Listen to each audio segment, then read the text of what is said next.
Welcome, fellow citizens of YouTube. I am Based, and today we are going to talk about what has happened since Bakhmut fell around 2 weeks ago.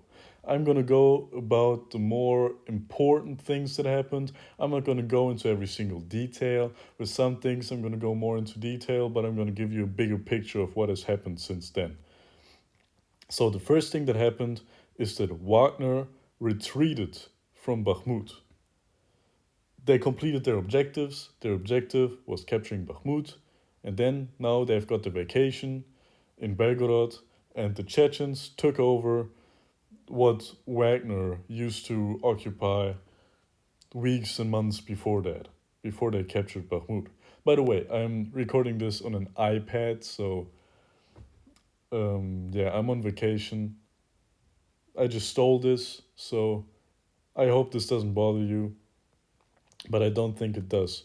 So here you can see the Chechens that took over. Very, very big guys. Yeah, very manly and very hairy. So the next thing that happened after Bakhmut fell and Wagner retreated was Ukraine started a raid. Actually, Russian forces under Ukrainian command, Russian volunteers that are anti-Putin and anti the Russian government, those guys, they started a raid into Belgorod. I did a video on that. It's my last video. And they've started other raids since then, but that was the first one, and that was a very special one. That was a very flashy one.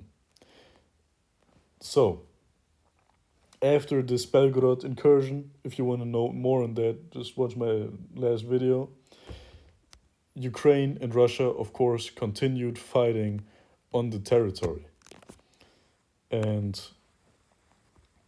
I have drawn some maps here on this iPad. Very tasty indeed. So, one of the first things that happened is the Chechens pushed a little bit into Marinka. They've captured a little bit of territory here, and they're going into here. And you have videos of them using TOS-1 heavy flamethrowers, very big weapons. I really recommend you, if you love big explosions, look them up, look at them. It looks amazing.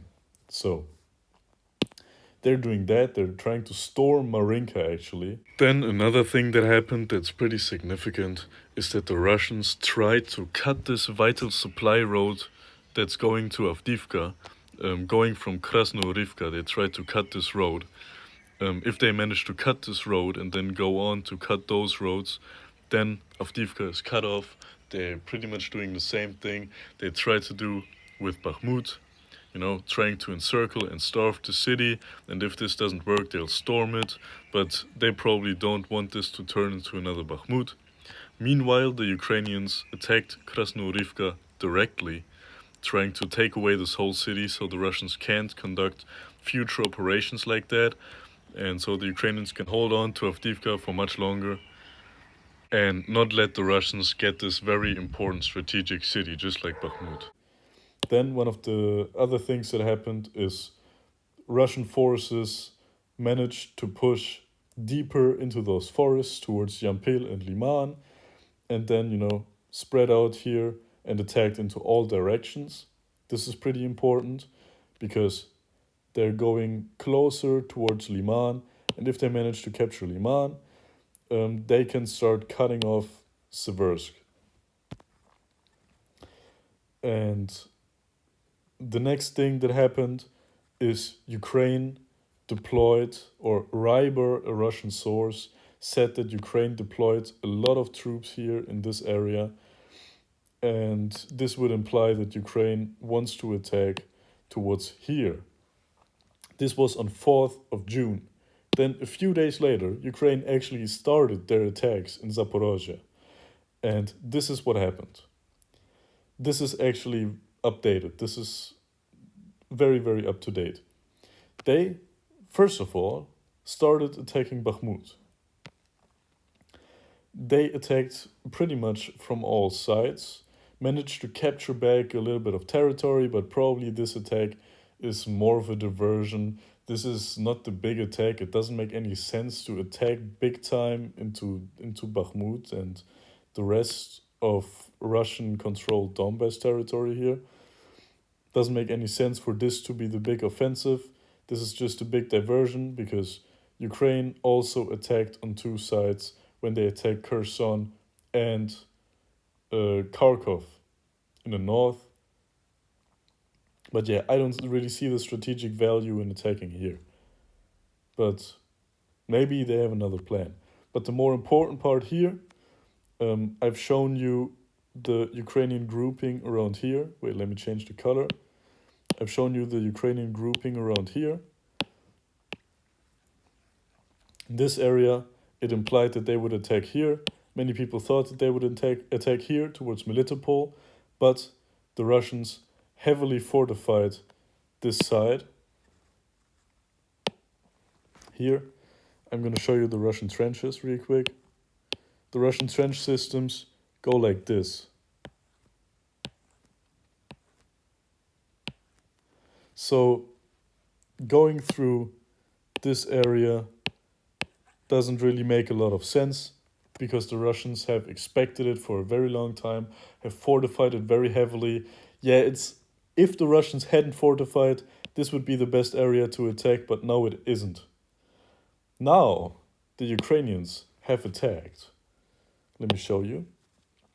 They've mainly attacked in this area. Look, here's the area where it would have made the most sense. Now they've attacked way more east, even like next to Marinka. And that's probably one of the reasons why the Russians are storming Marinka so much, because that makes them able to, flank or encircle the Ukrainians and roll this up. So, the Ukrainians are attacking towards Vuhledar, towards Velika Novoselka, but they haven't really made big gains there because they're pretty big cities and pretty fortified areas. But Ukraine managed to capture a little bit territory here, where you're looking at right now. They've pretty much captured the territory in yellow, and the Russians in the second line, in red, counterattacked and actually captured back the village of Novodonetsk. Ukraine managed to capture the village of Novodonetsk right at the first day. The Russians captured it back at night, but the Ukrainians still kept some territory. So all of this may be the start of the widely expected Ukrainian summer offensive. It probably is a part of the beginning, but I'm very sure that this isn't the real offensive. This is just shaping and probing attacks, and maybe they're going to do something else if this doesn't seem to become successful.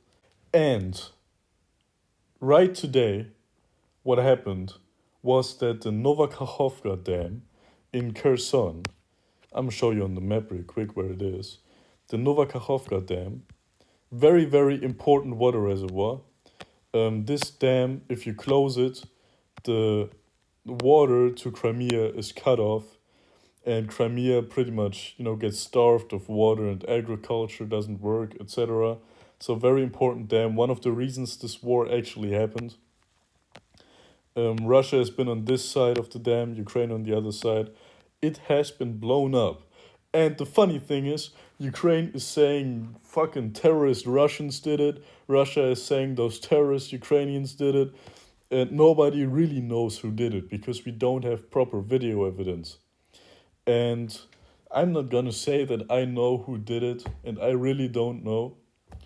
To me, it would make more sense actually that the Russians did it, because Ukraine doesn't really gain much from that. Russia gains a little bit because this prevents a Ukrainian naval offensive towards Kherson, which would go together with the Zaporozhye offensive. So that would make sense for the Russians. Also, it would make sense for the Russians that if the Ukrainians managed to capture Novakhovka and block this dam, water would be cut off from Crimea.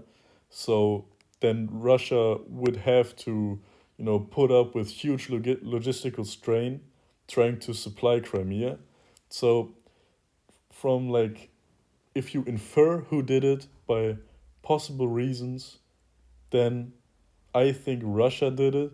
But there's also a possibility, which isn't that unlikely, that the dam actually blew up by itself because it got damaged by the war, because of all the shelling, etc.